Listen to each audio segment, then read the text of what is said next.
Quem vai fazer a prece? Sou eu? Você. Eu mesmo?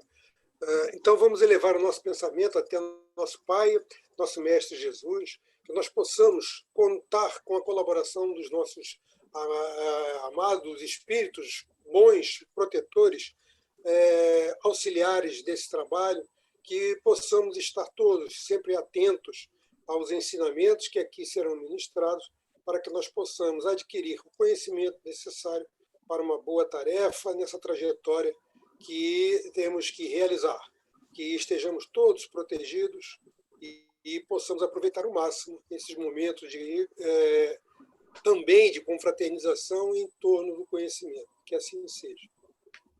Muito obrigada, Júlio. Boa noite a todos. Estamos falando, eu já estou gravando, estamos falando da ABRAP Campo Grande. Hoje a primeira reunião nossa de dezembro, né? E o convidado é o nosso querido amigo Victor, né, que estuda, é estudioso do assunto do Evangelho, da Bíblia, na ótica espírita, e ele trouxe, então, para nós, para nos oferecer o tema O Nascimento de Jesus. Então, com você a palavra, Victor. Esteja muito bem-vindo e obrigado para que todos nós, né, não só a gente aqui da sala, mas aqueles que vão ver depois essa gravação, possam se beneficiar, né, de tudo aquilo que você preparou. Tá? Muito obrigado, desde já. Ok. Estão me ouvindo bem? Sim. Dessa forma? Tá bom. Tudo bem. Bom, meus amigos, hoje nós vamos conversar sobre o nascimento de Jesus, pela ótica do Jesus histórico, do Jesus mítico e do Jesus místico. Eu espero que possamos gostar, né? São aspectos bastante curiosos. E aqui já temos uma pintura belíssima do Caravaggio, né? Retratando exatamente o momento do nascimento de Jesus. Então, nós vamos, né, abordar por esses três aspectos. Jesus histórico. E aqui temos outra pintura, né, do Botticelli, muito bonita, né? Os pintores italianos, né, sempre retrataram esses momentos. Sobre a questão do Jesus histórico, nós vamos apenas abordar a questão da veracidade da existência de Jesus, que é comprovada através de diversas fontes. Nós não vamos entrar na questão da data, porque isso é uma discussão que a cada momento vai se aprofundando, né? Então, nós temos as fontes pagãs, né, em que Jesus é citado nas obras de Tácito, um dos maiores historiadores do mundo romano, nascido em 55 de nossa era. E o autor cita os cristãos, que eram assim chamados por serem discípulos de Cristo, né? Então ele escreveu: aquele que, sob o principado de Tibério, o procônsul Pôncio Pilatos, entregou ao suplício. Temos também as fontes judaicas, que comprovam, né, a presença do Jesus histórico. E o historiador judeu Flávio Joséfo, muito famoso, né, em sua obra Antiguidades Judaicas, ele dedica um breve parágrafo que chama de um homem sábio, e é Jesus, né, dizendo que ele fez milagres, foi denunciado pelo chefe dos hebreus e crucificado, e seus discípulos continuaram a acreditar nele. E olha que interessante, ele registra que apareceu ressuscitado. Interessante, né? É uma fonte judaica. E temos as fontes cristãs, né? Na verdade, as principais fontes sobre a vida de Jesus são as fontes cristãs, né?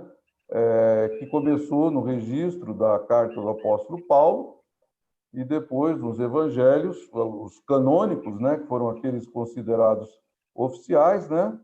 Mas que hoje nós temos pesquisas muito adiantadas dos evangelhos apócrifos, né?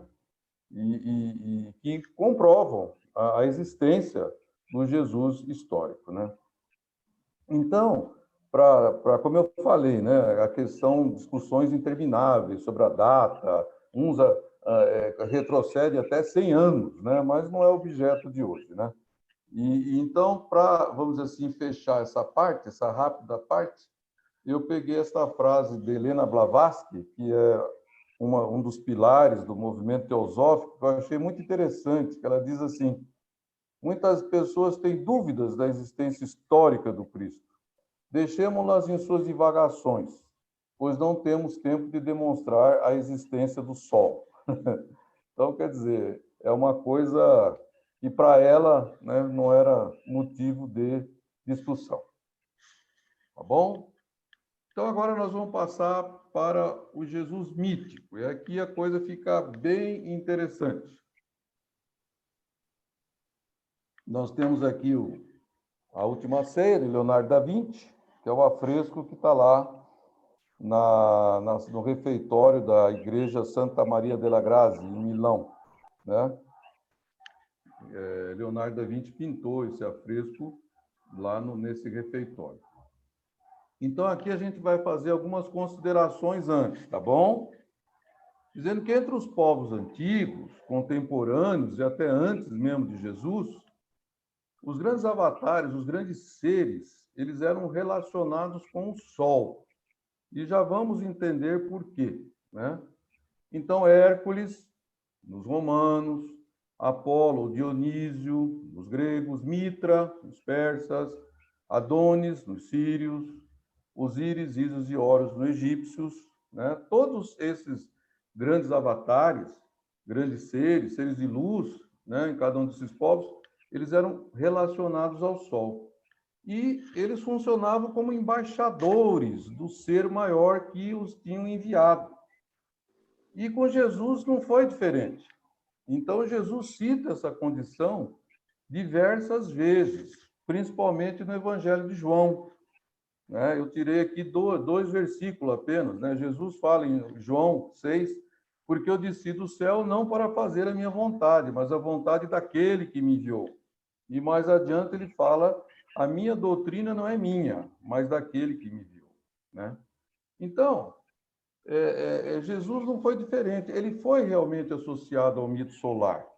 E nós vamos agora tentar entender por quê, né? Então, o mito é associado ao Sol e a sua passagem pela Terra é marcada pelo curso anual do Sol. O Sol, no hemisfério norte, esse HNE, hemisfério norte, é o grande elemento da vida, porque lá os invernos são rigorosos, dependiam dele, dependiam da agricultura, né? Então, a parte da trajetória percorrida durante a vida humana é aquela que cai entre o solstício de inverno, que é o nascimento, e o equinócio da primavera, que é a morte. Está aqui a figurinha para a gente entender melhor, tá bom? Então, eu quero dizer o seguinte: essa parte aqui pode parecer um pouquinho complicada, mas eu coloquei bastante figura, serei o mais didático possível, e qualquer dúvida, estou à disposição, mesmo depois, tá? Então, olha só, entre o solstício de inverno, nós temos que pensar no hemisfério norte, porque lá é tudo hemisfério norte, né? Que é 22 de dezembro, e o equinócio da primavera, lá é primavera para eles, 21 de março, esse trecho aqui que era simbolizado entre o nascimento e a morte desse mito solar, né? Então, nós vamos começar pelo nascimento. Aliás, um fato comum, que apesar das grandes distâncias, diferenças raciais, dificuldades de comunicação entre os povos, existia um ponto semelhante entre esses mitos. Eles sempre nasciam no solstício de inverno, depois do dia mais curto do ano, à meia-noite, no dia 24 de dezembro. Eles eram nascidos de uma virgem, morriam, ressuscitavam e subiam ao céu. Essa é a história do mito solar, né? E que Jesus também se enquadra aí dentro, né? E o mito, o nascimento do mito, era o registro de um evento cósmico, tá? Então, olha só, vou falar 3 coisas aqui para vocês que a gente se lembra perfeitamente, né? Então, no momento lá do dia 24 para o dia 25, né? Que é o solstício, Sírius, a estrela fixa mais brilhante, cruza o meridiano do lugar. Aí nós lembramos da estrela do Oriente, né? tinha sempre uma estrela brilhante. À sua direita, na constelação de Órion, tem 3 estrelas de grande brilho. Aí nós lembramos dos 3 reis magos, né? E a constelação de Virgem surge a leste na linha do horizonte. E aí vem todo o dogma da virgindade. Por quê? Porque o Sol nasce na constelação de Virgem, e depois que ele nasce, a constelação continua virgem, né? Então, quer dizer, é a descrição de um evento cósmico, tá certo? Somente a partir do século IV é que o Papa Júlio I julgou oportuno estabelecer uma data para comemorar o nascimento de Jesus. Vocês vejam que até aí a data era meio nebulosa, né? A noite de 24 para 25 de dezembro foi escolhida em função de ser uma data que já marcava o aniversário do deus Mitra, que também era uma divindade solar. Bem assim, as Saturnálias em Roma, que era uma festa dedicada a Saturno e caracterizada, entre outras formas, pela troca de presentes. Então, vocês estão vendo o seguinte, que a fixação da data de nascimento de Jesus foi feita em elementos que já existiam na época. Né? Porque esse período era aquele período que Roma estava tornando a então nascente Igreja Católica uma de suas religiões oficiais. Então, o que ele fez? Colocou a data de nascimento de Jesus, tá certo? Na mesma data do nascimento dos então conhecidos mitos solares, tá certo? Que já eram festividades que tinha antigamente. Antigamente, que eu falo antes da criação de toda vamos dizer assim, o calendário do católico, da Igreja Católica. Pois não. Abre o seu som. Vitor, tá me ouvindo? Eu gostaria que você, para mim, isso aqui é muito importante para mim, por falar também de mito, né? E eu gostaria que você voltasse um pouquinho. Eu fiquei aqui com uma pulga atrás da orelha. Porque você falou da questão do mito do Sol, mito solar, né? É isso? E das estrelas, né? E falou também da virgindade. Eu queria que você voltasse nessa parte aí, por favor. O que você quer saber dessa parte? Não, porque assim, tem o dogma, você tinha falado, né? Tem o dogma da Virgem, né? E eu entendi, eu não sei se eu entendi direito, que essa questão desse dogma, né? Até mesmo dentro da doutrina, né? Tem uns que creem, né? Nesse dogma de que Maria era virgem, né? E outros que não. Então, assim, mas enquanto mito, enquanto uma questão mítica, ela tem lógica, né? Lógica na questão mítica, não no fato concreto. Me parece, eu não sei se é isso. Eu gostaria que se você tivesse alguma opinião. Nós vamos ver que no Jesus mítico e no Jesus místico aparece essa questão da virgindade. Certo. Tá? Mas nessa parte mítica, o que aconteceu foi o seguinte: o mito cósmico foi antropoformizado. Sei. Certo? Uhum. Deu para entender? Uhum.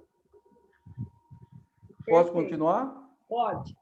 Então, se ninguém tiver mais nenhuma pergunta. Antropoformizado quer dizer, foi transformado em personagens humanos.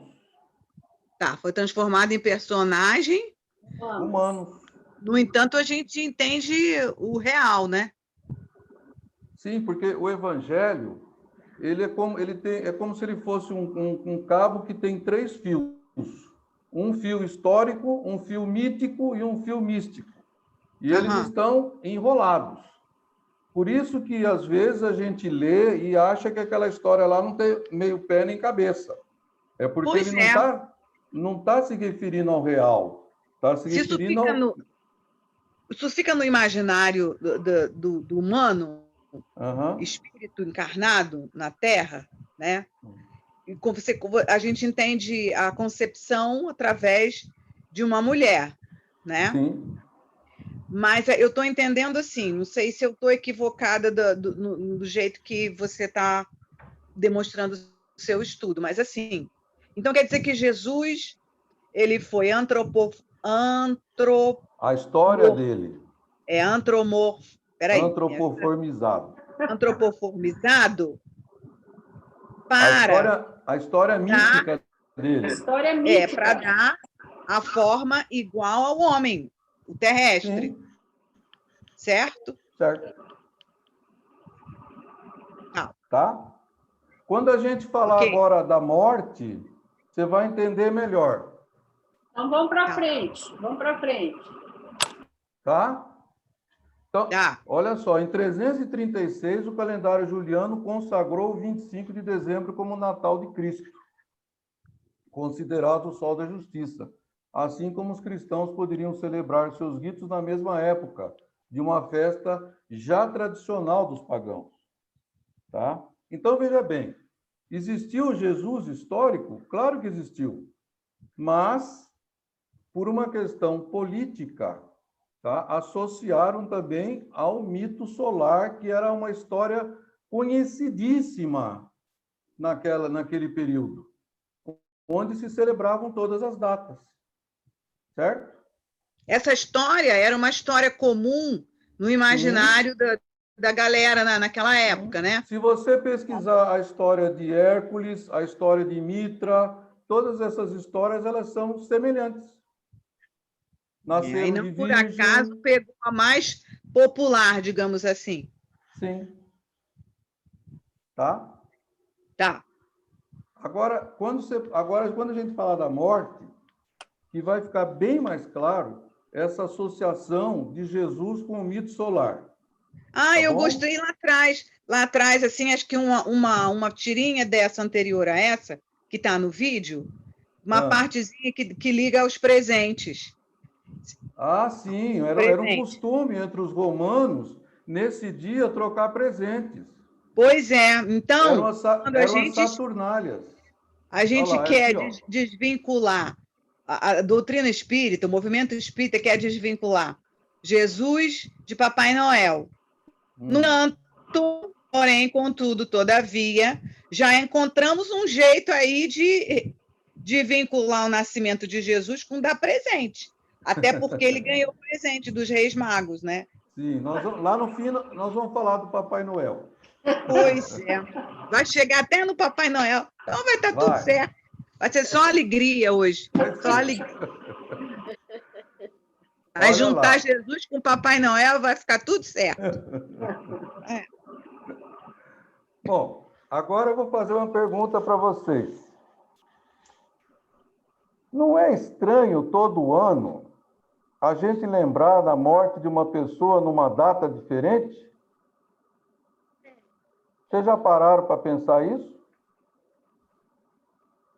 Quando a gente perde uma pessoa querida, todo ano a gente não lembra desse fato naquele mesmo dia, naquele mesmo mês? E por que que de Jesus não é assim? Todo ano a gente celebra a paixão numa data diferente. Por quê? Porque aí sim que nós vamos ver como que está associado ao mito solar, tá? Aqui está dando que a minha internet está instável. Deu problema aí? Oi? Não? Aqui apareceu dizendo minha internet está instável, mas deu Não, problema? tá ok. Tá ok, normal.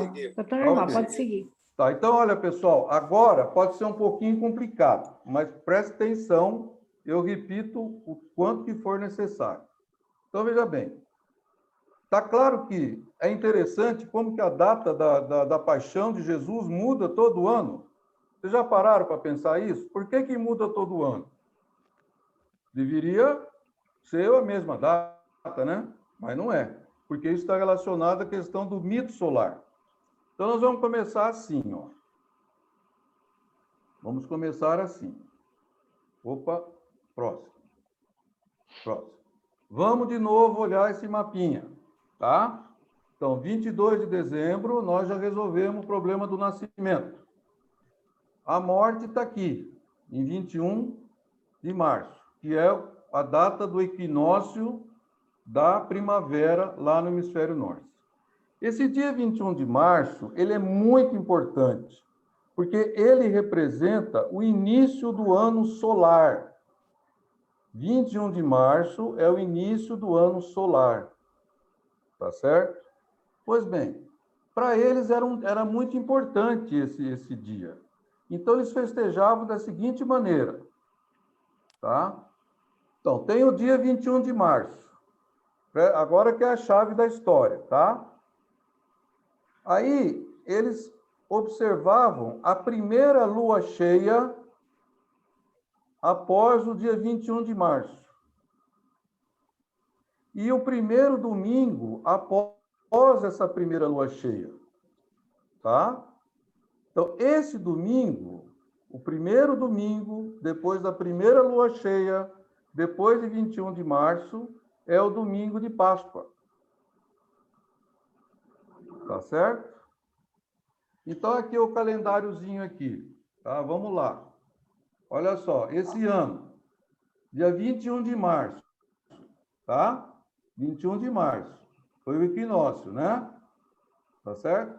Aí a gente procura aqui a primeira lua cheia, que aconteceu no dia 7 de abril, tá? Então, o domingo seguinte, tá? 16 de abril, foi o domingo de Páscoa. 12 de abril, aliás, 16 da semana. 12 de abril foi o domingo de Páscoa. Deu para entender, pessoal? Depois da lua cheia, o primeiro domingo. Tá. Aí, depois que achou o domingo de Páscoa, acha todo o resto, que são as festas móveis. Então, tá, dia 12 é o domingo de Páscoa, né? Então, dia 11 é o sábado, de Aleluia. Dia 10 é a Sexta-feira Santa. Aí que é a morte de Jesus. Por isso que a morte de Jesus varia todo ano, porque é em função da lunação. Então, se a lua cheia está próxima do dia 21 de março, cai cedo. Se está longe, cai tarde. Deu para entender? A Norma está craque nisso, porque lá no centro nós já conversamos muito sobre isso. Ela já é doutora nisso. Tá? Então, agora, só para completar. Tudo bem que dia 12 é o domingo de Páscoa, né? Então, dia 5 é o domingo de Ramos, que é o domingo anterior ao domingo de Páscoa. Se você conta 40 dias para trás do domingo de Ramos, você tem a quaresma. Aí você chega no carnaval. É assim que as festas móveis são marcadas. E se você coloca 60 dias depois do domingo de Páscoa, você chega no Corpus Christi. Então, veja bem, tudo isso é porque essa história está associada ao mito solar. Deu para entender? Então, olha lá. O sábado, a véspera, é o sábado da Aleluia. A sexta anterior é a paixão, é a morte. O domingo anterior é o domingo de Ramos. O período de 40 dias que antecede o domingo de Ramos é a quaresma. E aí a gente chega na quarta-feira de cinzas. E 60 dias após o domingo de Páscoa é o Corpus Christi. Então, agora todos nós sabemos como é que se determina as festas móveis. Então, aí se justifica agora, viu, Fátima, por que essa história está relacionada com o mito solar? O nascimento, às vezes, não fica tão claro, mas a confirmação é na questão da paixão, da morte. Entendeu? Fátima, tudo bem? A igreja seguiu todo esse mito do solar, né? Sim, senhora. Ou seja, nós nos achamos, mas nós festejamos tudo como os pagãos faziam. Entendi. É. Tudo como os pagãos faziam, tá? Pois bem, agora, só para a gente complementar isso, nós vamos também explicar aqui uma coisa que está na Gênesis. O movimento a que eu vou me referir da Terra está explicado na Gênesis, que é um livro que a gente, né, quase não lê, mas está lá. Então, agora temos uma Gênese revisada, sabe, né? Mas essa parte está tranquila lá. Essa aí está mantida, né? Está mantida. Tá bom. O problema lá é o Código Penal da Vida Futura. Aham, E ali pegaram pesado. Pesadérrimo, Então, vamos lá. Ó, a Terra tem um movimento de rotação, que são as 24 horas. A Terra também tem um movimento de translação, né? Que é ao redor do Sol e que acaba dando uma posição aparente do Sol em relação ao zodíaco. O Sol vai permanecendo aproximadamente 30 dias em cada signo, certo? Bom, o ano solar inicia em março, exatamente no dia 21. Tanto que se você for ver o signo de Áries, ele começa dia 21 de março. É o primeiro signo do zodíaco, porque ali começa o curso do Sol no equinócio da primavera, né? Então, aqui, ó lá, então, eu já coloquei aqui para ficar mais claro, ó. Começa lá, Áries, Touro, Gêmeos, Câncer, não é assim? É o percurso do Sol ao longo do zodíaco, tá certo? Pois bem, então a Terra tem um movimento de rotação, tem um movimento de translação. E a Terra, ela tem um outro movimento também importante, chamado de precessão. Esse movimento, ele é, por causa do eixo inclinado da Terra, a Terra gira como um peão. Tá vendo aqui, ó? A Terra tem esse eixo inclinado, né? Então, quem já jogou peão, né? Acho que aqui todo mundo tem uma certa... Não sei a turma mais nova, mas a turma mais antiga já jogou um peãozinho, ouviu jogar, né? Então, o peão, ele roda num sentido, mas o eixo dele gira no outro, até ele fazer aquele movimento de bamboleio, né? Quando ele está caindo, né? Então, esse movimento aqui, esse fenômeno aqui, pessoal, que é descrito na Gênese, muito bem descrito na Gênese, tá? Por Kardec. Bom, qual que é a importância desse movimento? Seguinte, esse dia 21 de março, se a gente imaginar esse círculo aqui em cima da precessão, tá?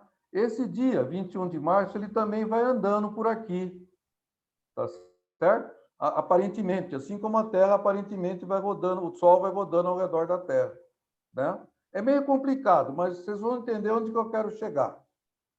Né? Então, esse ponto, né, ele percorre essa circunferência, né, e vai variando. Só que a mudança se faz de duas maneiras diferentes. Tá? No movimento de translação, é a cada 30 dias e vai fazendo aquela sequência, né? Áries, Touro, etc, etc, etc. Aqui, como ele é o contrário, e ele é muito lento, então a sequência é inversa e dura dentro de cada signo 2.500 anos. Então é muito lento, é muito lento. Mas qual que é a importância disso? Nós vamos ver agora. Talvez até não seja, aqui seja um pouco complicado, mas a importância vocês vão ver agora. Então, olha lá. O movimento de translação vai assim: Áries, Touro, Gêmeos, Câncer, etc. O movimento de precessão vai ao contrário: Áries, Peixes, Aquário, tá bom? E qual que é a importância disso na prática? O problema é o seguinte, que o animal que simboliza o mito que morre é o signo do zodíaco no qual o Sol atinge o equinócio da primavera, tá? Então, quando os babilônios veneravam Mitra, tá? Estava na constelação de Touro. Por isso que Mitra, o símbolo de Mitra, o touro era sagrado. Deu para entender? Deu para entender? E a partir de 2150 anos antes de Cristo, o Sol entrou em Áries, tá? E a época de Jesus, o Sol estava em Áries. Daí o símbolo Cordeiro de Deus, porque o símbolo de Áries é o Cordeiro.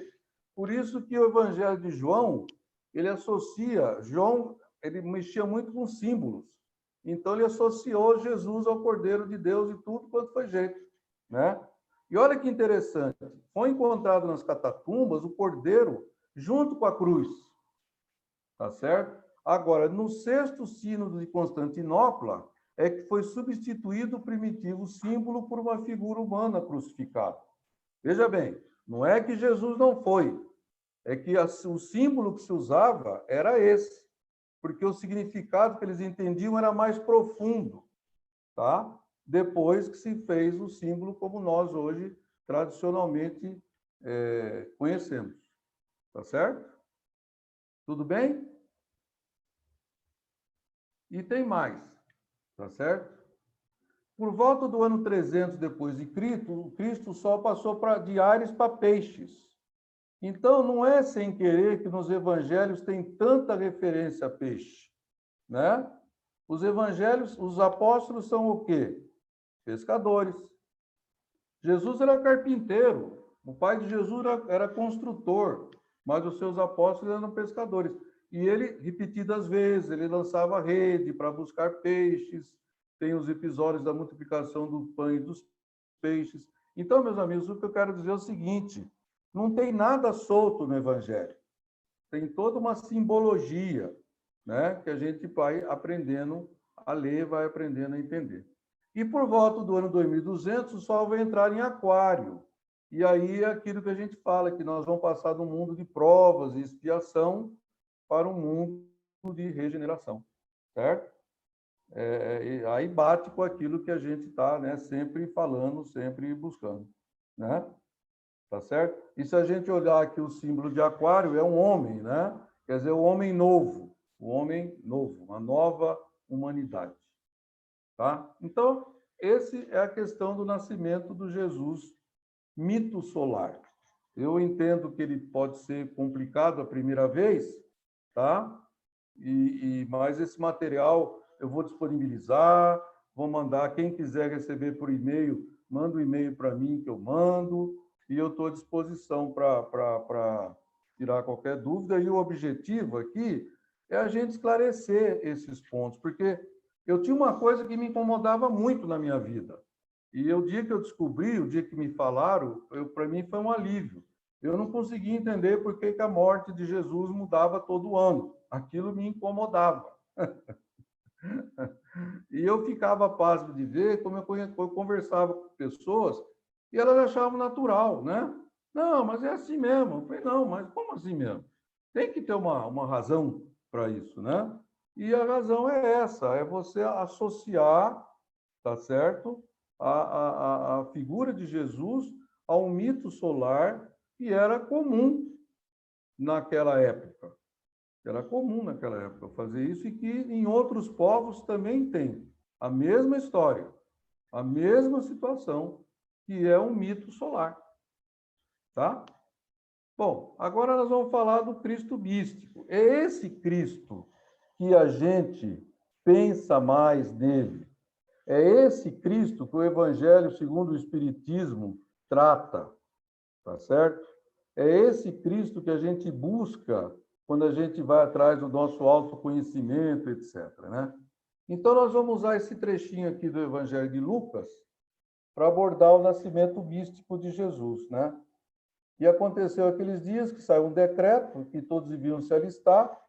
Então, José foi com Maria, que estava grávida, e para se alistar, só que chegando ali, né, ela deu à luz, né, ao seu filho primogênito, né, e deitou numa manjedoura porque não havia lugar para eles na estalagem.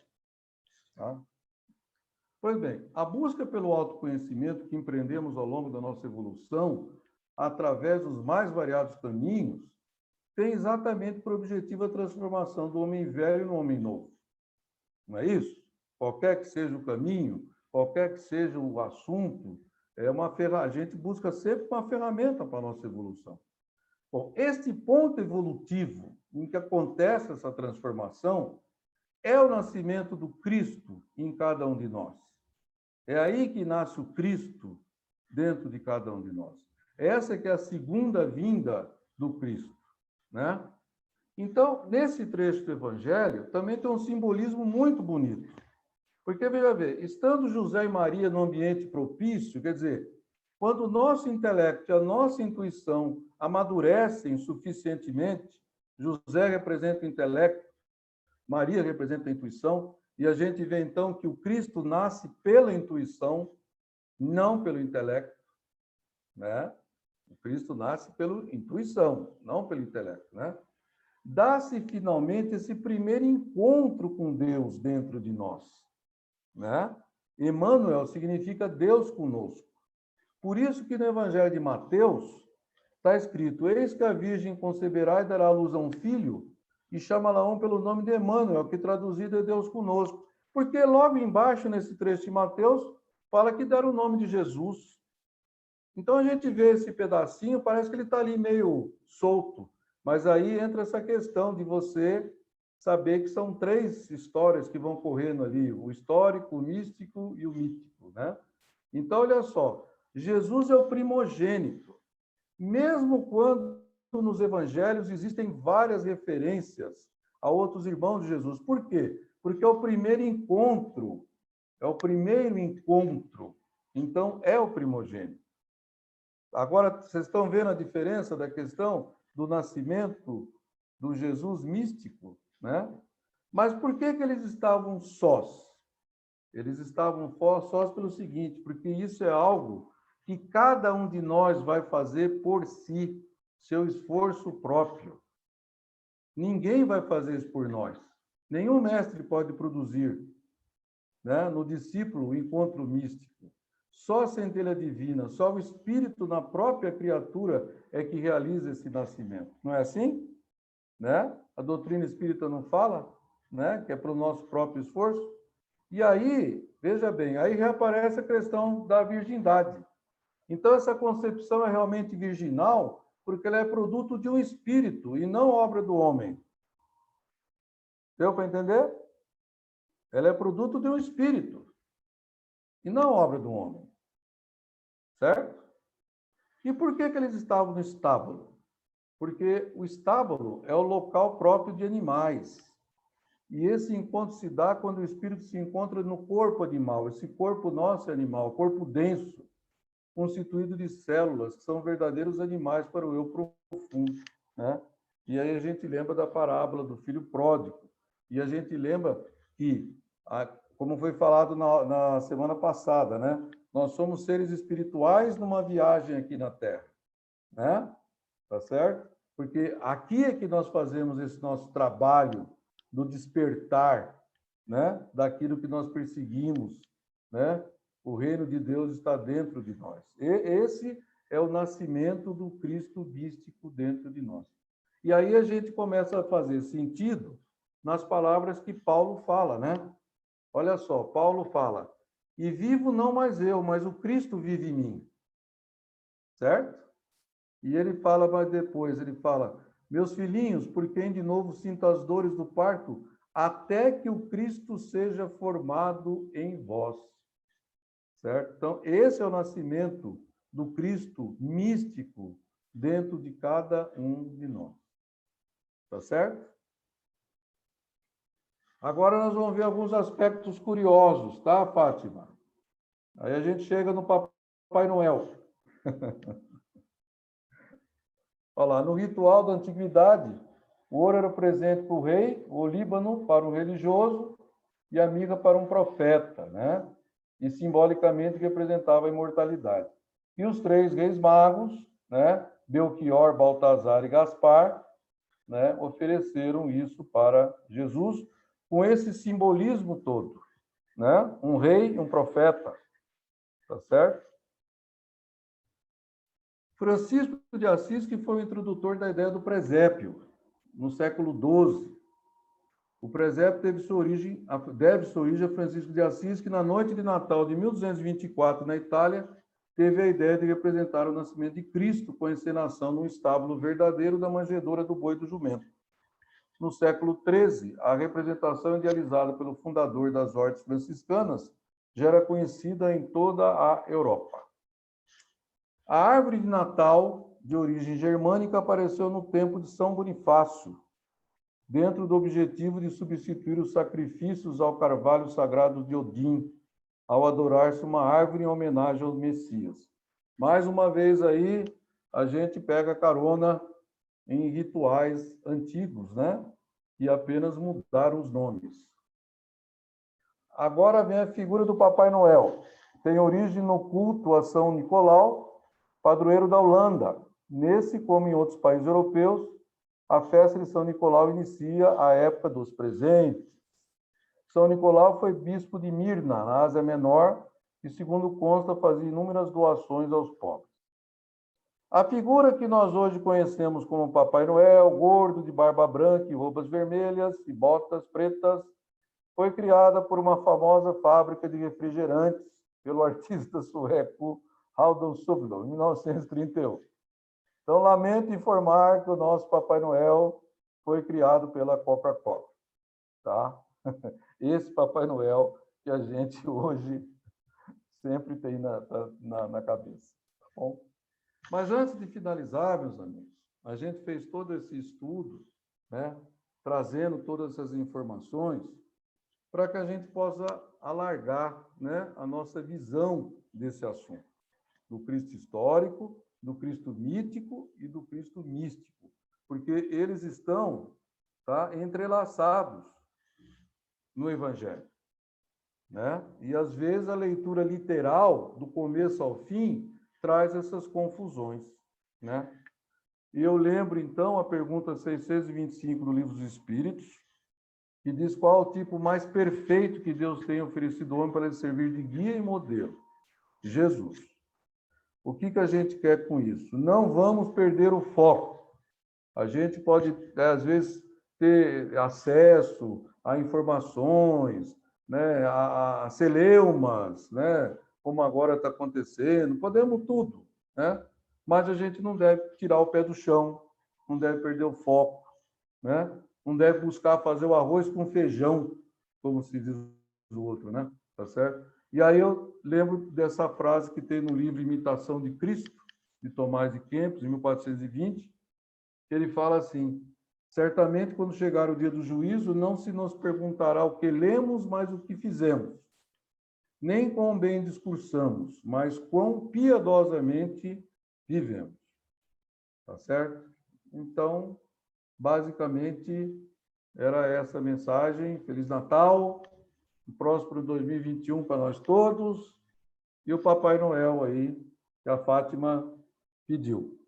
Tá Papai bom? Noel gordinho, de tanto beber Coca-Cola.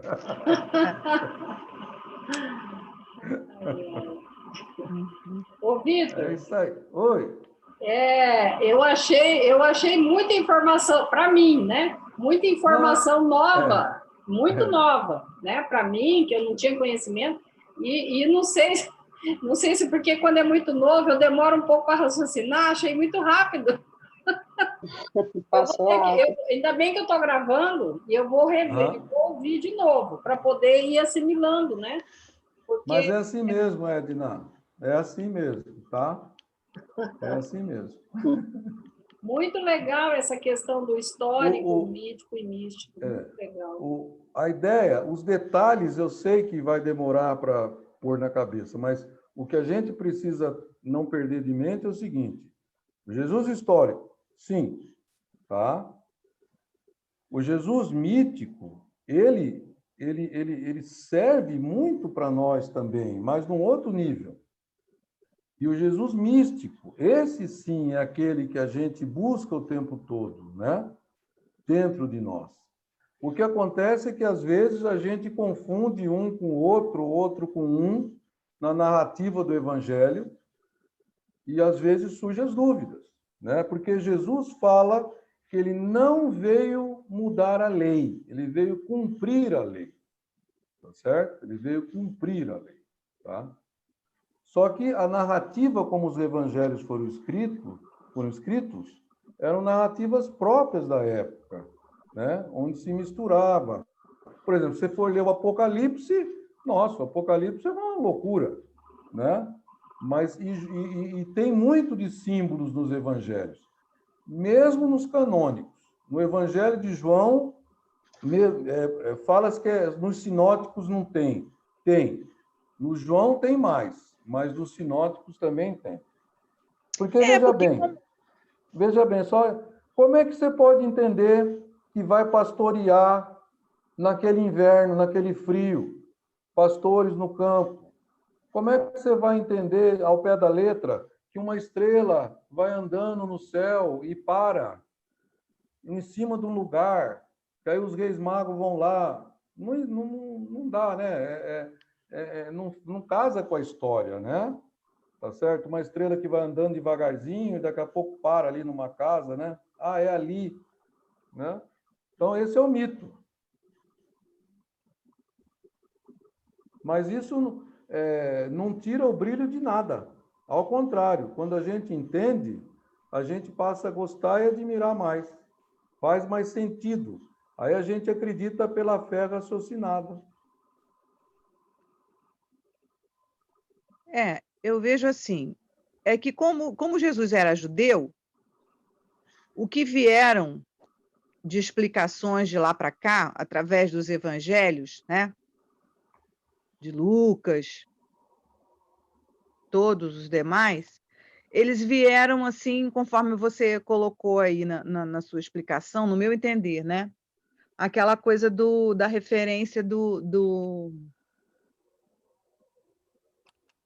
mitos, dos símbolos, né? Judaicos, né? Sim. O cordeiro, né?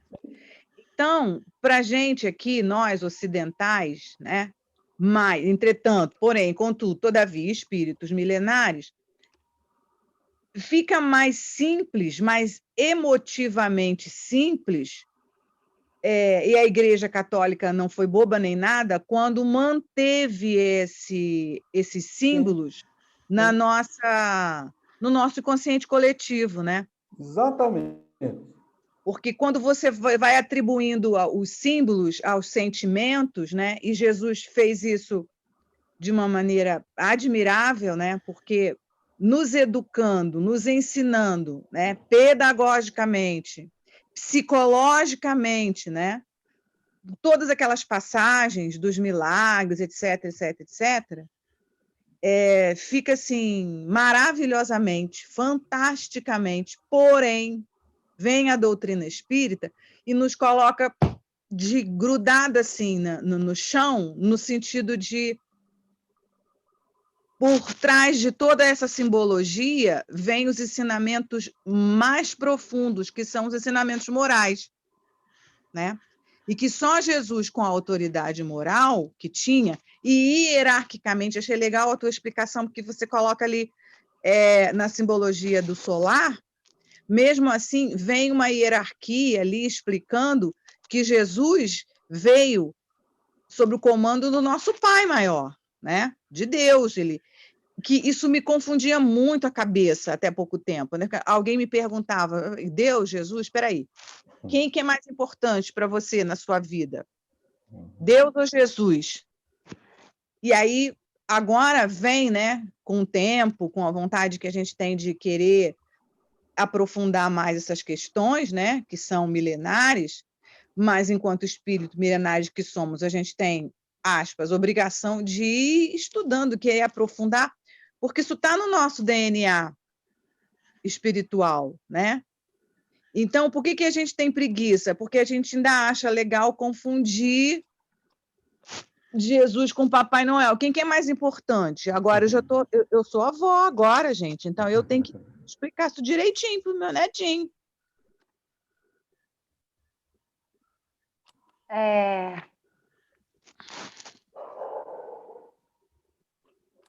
Posso fazer uma pergunta? Adriana. Oi? Espera só um pouco. Ô, Vitor, você podia fechar, por favor, a apresentação? Isso. Pronto. Aí a gente fica aqui. Beleza. Obrigada. Pronto, Adriana? Oi, Adriana. Boa noite, pessoal. Boa noite, Adriana. Vitor, por gentileza. Bom, quanto ao que a minha amiga está falando aí, nossa, eu não sou avó, mas se fosse, eu acho que no Natal eu ia encher minha casa com o nome Jesus. Ia tentar tirar esse bonequinho da Coca-Cola, que me incomoda demais. Pois é, a mim também, Adriana, a mim também. Ai. Mas posso abrir um parênteses? Posso abrir um parênteses? Pois não. Paulo falava assim: as crianças bebem leite, os adultos comem carne. Então, a gente também tem que saber, mas também a gente tem que dosar. Não jogar pérolas aos porcos. É verdade. Vitor, eu estou acompanhando o estudo de Isaías com o Haroldo. Sim, sim. E deixa eu fazer uma pergunta, Vitor. Esse cordeiro, então, ele não tem nada a ver com o cordeiro lá de Abraão, quando ele ia sacrificar o filho dele, e aparece aquele cordeiro. E então o Haroldo ele faz uma conexão, né? Que aí aquele cordeiro é sacrificado no lugar do filho de Abraão, né? É uma simbologia. É uma simbologia.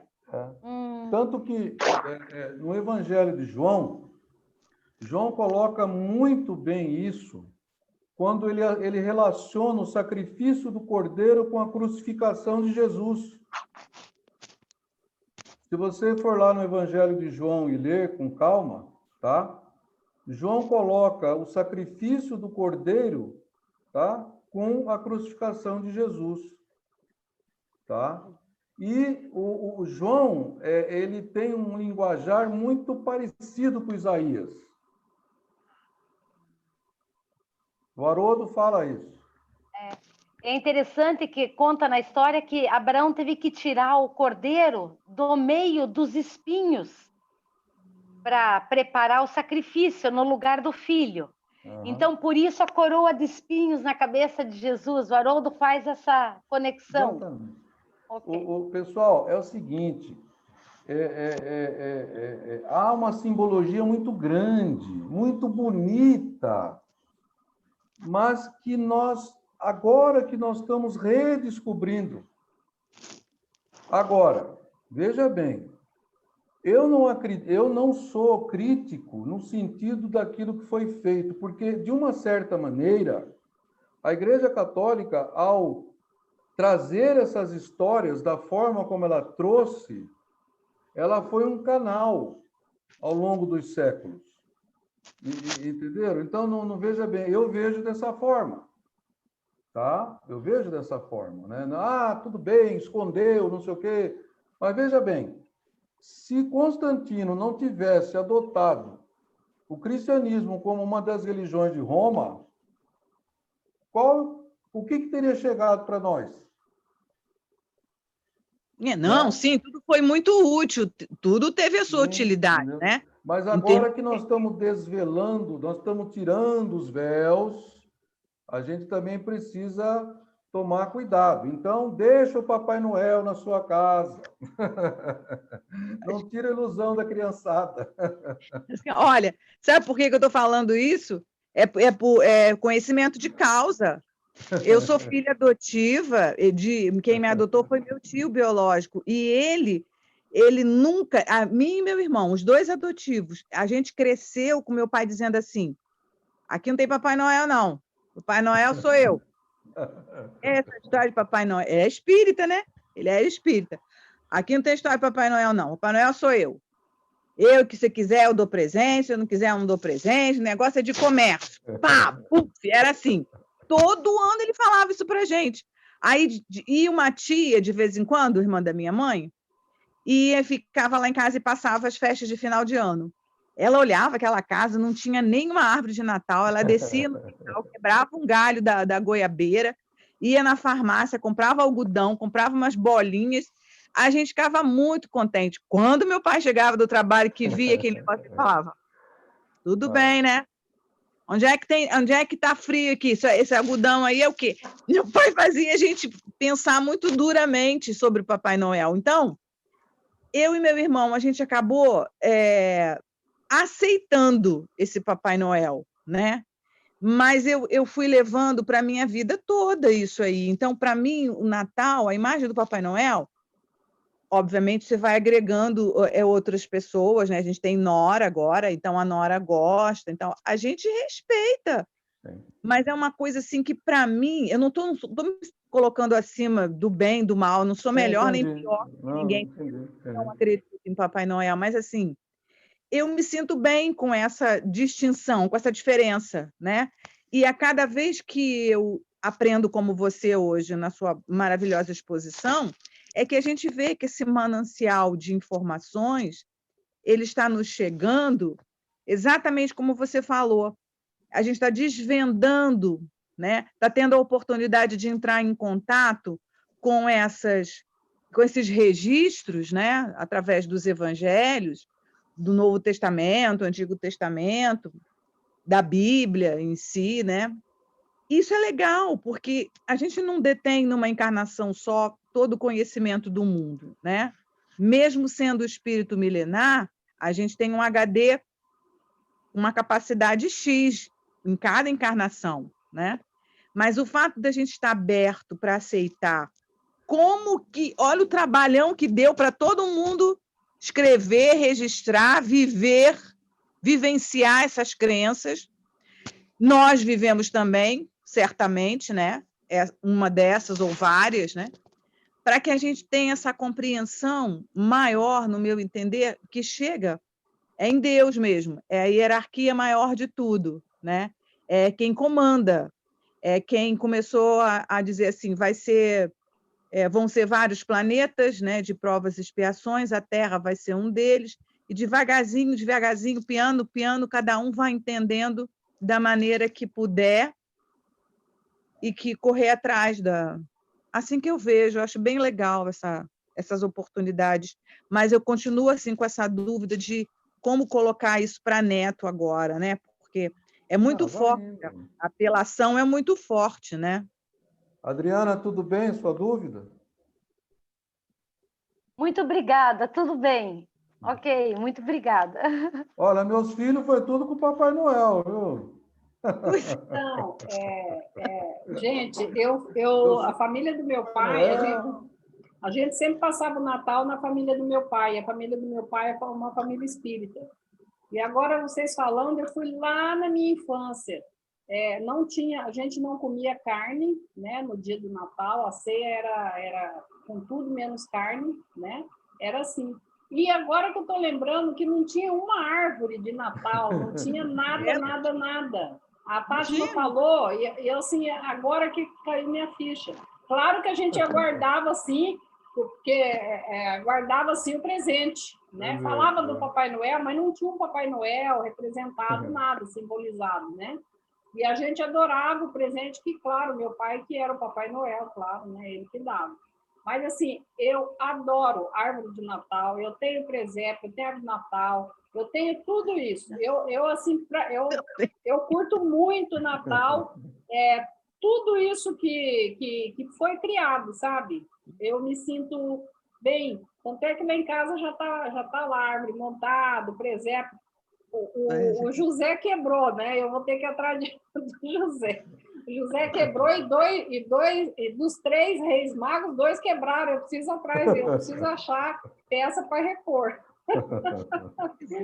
É tão bonitinho o presépio. Eu gosto, sabe? Eu curto. Posso falar? Pode falar, Maria. Então, a minha opinião é assim, como bem o Victor falou, tudo tem a sua época. Eu também, eu tive uma infância onde tinha muita árvore de Natal. Minha mãe até hoje sempre fez árvore de Natal, sempre teve.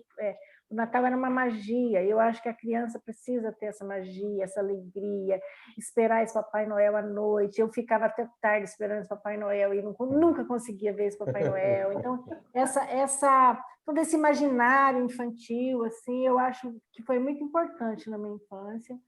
Minha filha também, eu tive momentos maravilhosos assim, de magia com essa coisa em relação ao Natal, né? E, assim, é lógico que aí a gente cresce, a gente tem que compreender o que o Victor está trazendo para a gente, que é a realidade, né? Eu gostei muito da exposição, assim, para mim ficou muito didático essa separação, né? Assim, que às vezes realmente a gente faz muito essa confusão.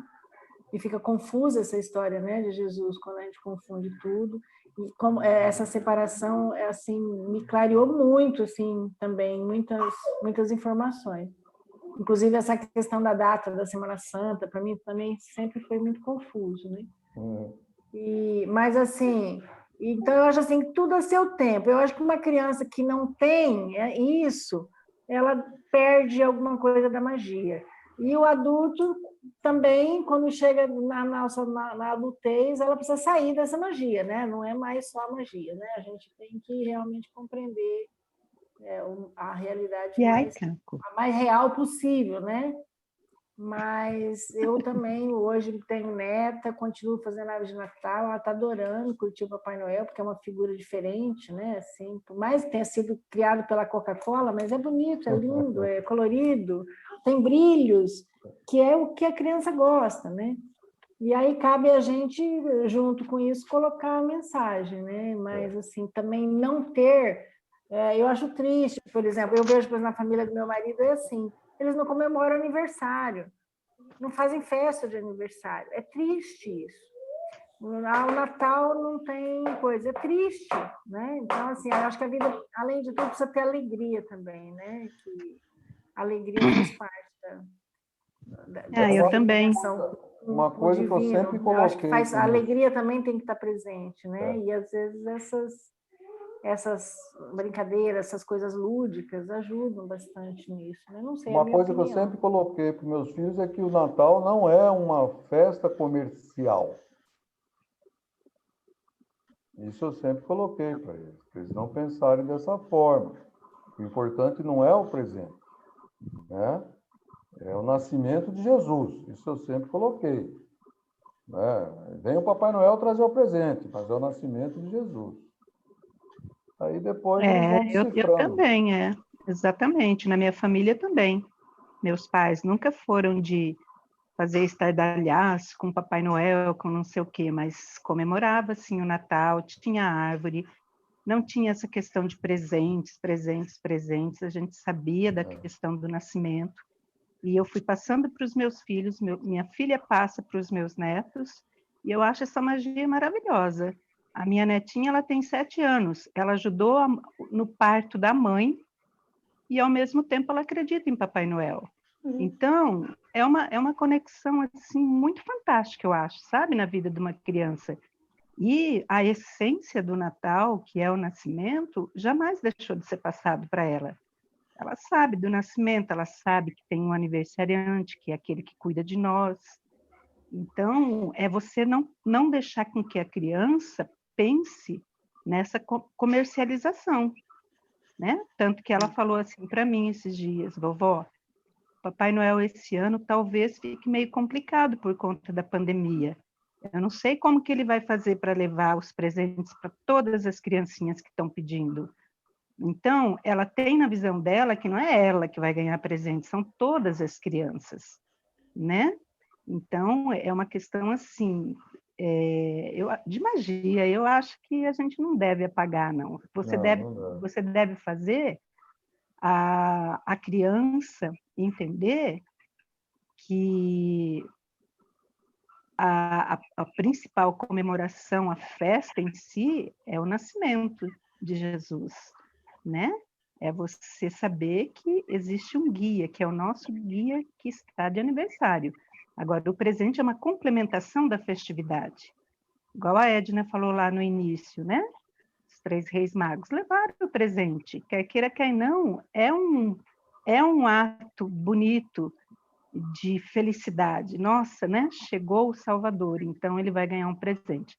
Os nossos filhos não são os salvadores, as crianças não são, mas podem ser o nosso futuro, né? De esperança, de amor, de fraternidade.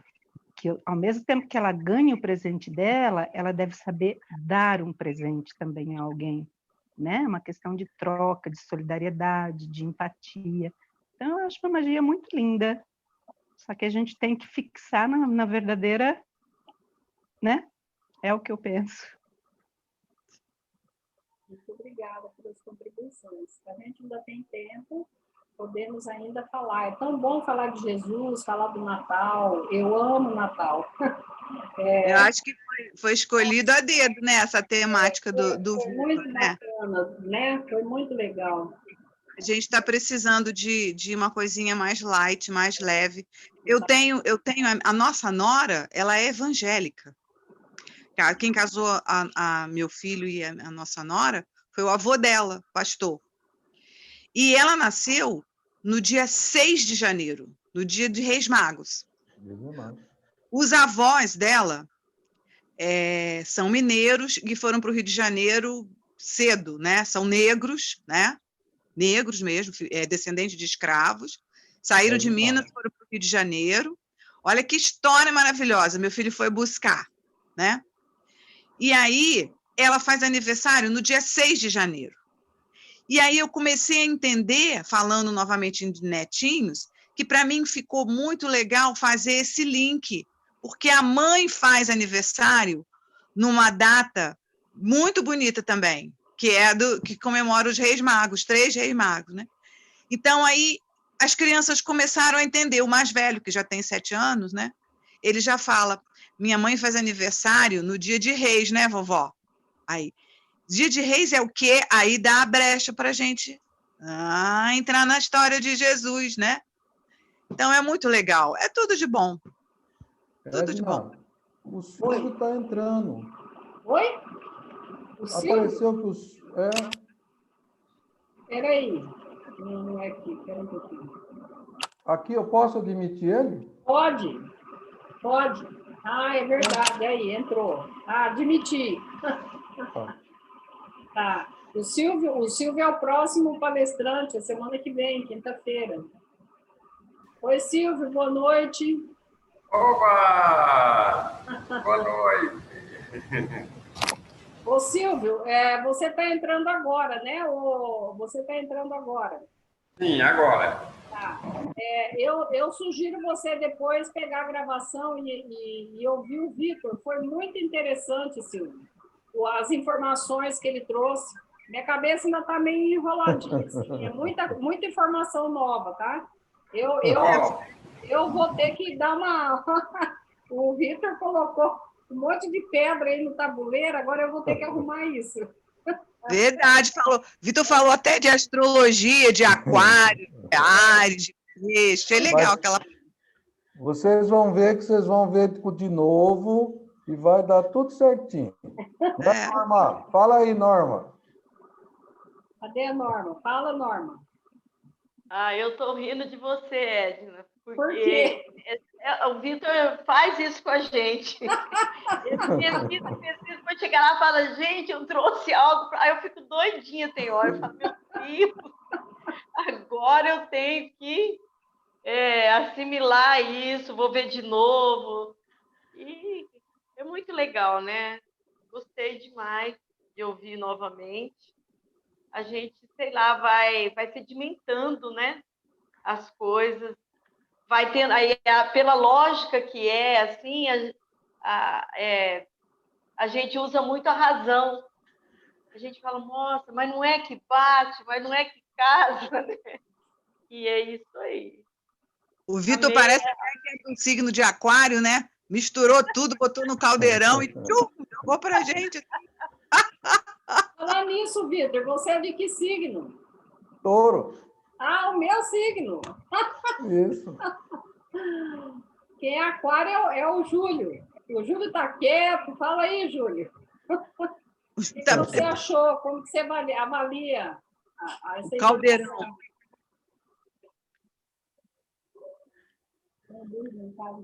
Seu som.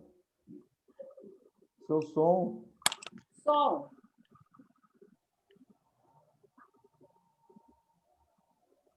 Abrir, não. Eu estava aqui remoendo um pouquinho o meu miolo cerebral, pensando um pouquinho nessas coisas todas. E, assim, a similaridade que tem entre aquilo que é o mítico, né, e o místico, porque, no fundo, eles trabalham com o mesmo tipo de simbologia, né? Porque o mito ele destaca, né? Ele faz uma assimilação daquilo que é o poder poderoso, né? Aquilo que é o essencial, e o místico não fica atrás disso, não. Né? Ele segue por outra vertente, né? Por outra face, e chega no mesmo resultado. Né? Cada um, né? Sendo explorado por um determinado tipo de segmento de interesse, um é mais material, o outro mais espiritual, mas no fundo ele não tem muita diferença, não. Lógico, né, guardadas as devidas diferenças, né, de tratamento, de uso, né, mas a finalidade é exatamente a mesma. E essa questão de trazer, né, Jesus como o elemento principal desse cenário todo, ele tem um objetivo único e exclusivo de falar assim, olha, gente, existe alguma coisa que é assim, fundamental, que é essencial para todos nós, que é o exemplo, né? De um lado representando o simbólico, né? O mito, e o outro representando o teológico, né? Mas e a gente deve respeitar isso daí como fundamento básico, essencial, primordial. Né? Então, para que lado que você olhar, você vai dar de cara com a mesma coisa. Né? E assim, o mito, né, ele tem muito mais a ver com a atividade, né, psicológica, né? E o místico ele tem muito mais a ver com a atividade espiritual. Mas qual é a distância que tem de um de outro? Né?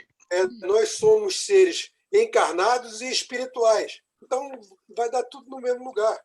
Né? Independente de que lado que você priorize para observar. Né? Suelene está prestando uma atenção que só. Fala aí, Suelene. Está sem som, Suelene.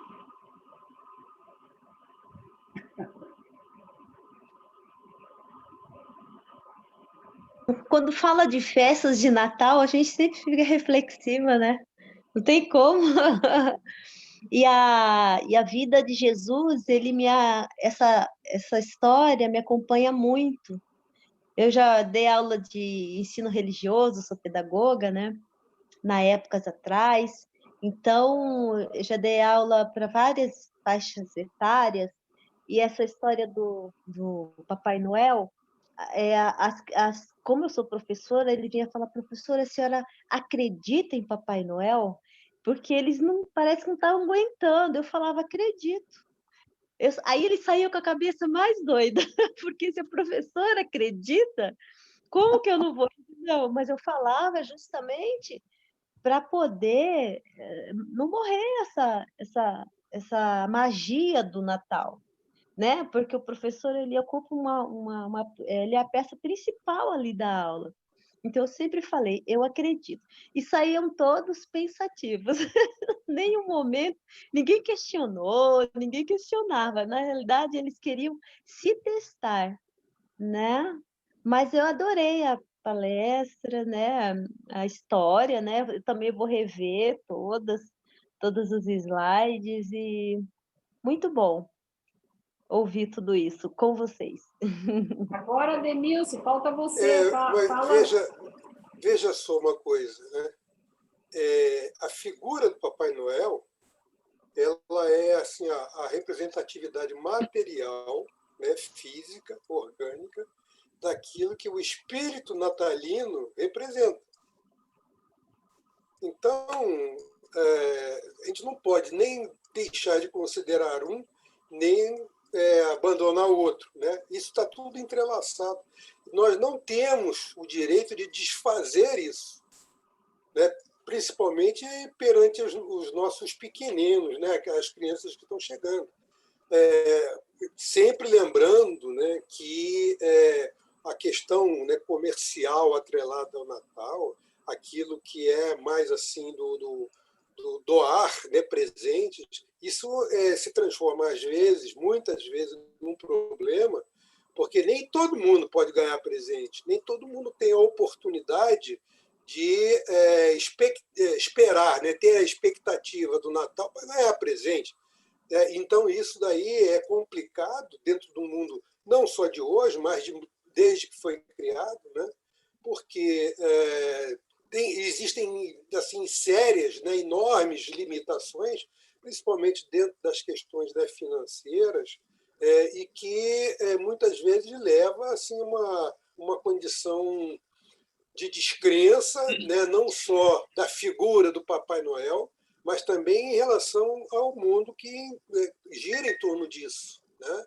E tem muitas coisas que, assim, para crianças e para jovens, adolescentes, que carregam, né, essa ideia eu nunca vou ganhar porque o meu pai nunca vai poder me dar, eu nunca vou ganhar porque eu sou um miserável, eu nunca vou ganhar porque eu vivo num mundo desagregado daquilo que é a sociedade boa, melhor, bonitinha, né, toda enfeitadinha, cheia de lâmpadazinhas, de colorido, e ele parte exatamente para a sua realidade, né? Se eu não posso ter, eu vou tomar. Então, para chegar próximo, né? Para poder ter o direito de ter alguma coisa, né? De receber alguma coisa que ele mesmo está se dando. E aí vem uma série de outras coisas, consequências derivadas disso, e que são ruins, né? Então, esse é um dilema, né, que existe dentro da nossa sociedade. E que, Mas tem, ó, ou não, ela está presente. Tem um detalhe. Vocês comecem a observar, porque eu já assisti umas 2 vezes. Olha que legal, Júlio, em cima do que você está falando aí, eu linkei imediatamente. Olha a pandemia, só lição 2020, né? Sim. A Coca-Cola, ela está com uma propaganda na mídia pelo lado do sentimento. Vocês já viram a propaganda da Coca-Cola esse ano? Ela vai pelo sentimento. O Papai Noel leva o pai para a criança de presente. Isso é muito legal, né? Quer dizer, a própria civilização, a humanidade, já vai, através da dor, é o que a gente aprende na doutrina, né? Através da dor, rever a coisa do consumismo pelo consumismo, bará. Olha que legal, não há quem não se emocione, ainda mais sobre o efeito da pandemia, né? Você olhar aquela propaganda e não se emocionar.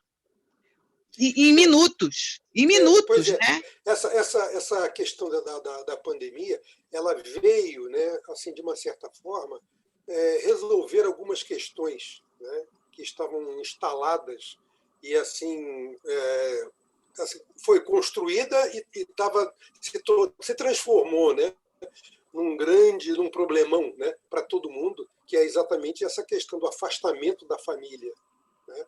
Essa questão com essa pandemia, vírus fabricado ou não fabricado, não interessa, né, o que provocou, mas o fato é que isso está sendo muito bem aproveitado. Sim. Para resolver algumas coisas que estavam sendo vivenciadas pelas famílias e que aparentemente era uma coisa insolúvel, dada a dimensão que isso se apresentou. E assim, em todas as sociedades, não aqui ou ali, Europa, América, lá, não interessa, isso era uma coisa que estava instalada. E todo mundo estava vivendo isso e vivendo assim. E não tinha uma forma de resolver isso assim, de uma forma abrangente, né?